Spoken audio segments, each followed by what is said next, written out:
কাঁচা আমের শরবত কিভাবে বানাইলাম তাই আজকে আপনাদের সাথে শেয়ার করব। এখানে দুটো কাঁচা আম নিলাম আমি, রেশাদানি দিয়ে চিকন চিকন করে কেটে নিব। চিকন চিকন করে কেটে নিলে আসলে এটার যে চুপা পানিটা, এই পানিটা আসলে পানির সাথে এক হয়ে যাবে। তাই আমি এখানে দুটো আম নিয়েছিলাম, এখান থেকে একটা আম উঠিয়ে রাখছি। একটা আমই অনেকগুলো শরবত হয়ে গেছে।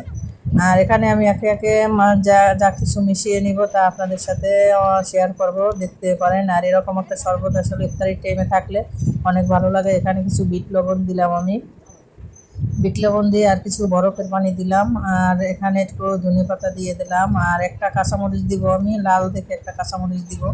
একটু সামান্য একটু ঝাল ঝাল হলে আসলে ভালো লাগে। যারা চিনি খাইতে চান সামান্য একটু চিনি অ্যাড করতে পারেন। আর আমি এখানে চিনি দিব না, যেহেতু আমার 2-3 পদের শরবত আছে, মিষ্টি শরবত, এই কারণে আমি এটা সুপাই বানাবো। তাই কেমন হলো আমার শরবতটা কমেন্ট করে জানাবো। যারা পছন্দ করেন এভাবে একটা শরবত রাখতে পারেন ইফতারির টাইমে, অসাধারণ হয় আর খেতেও অনেক ভালো লাগে।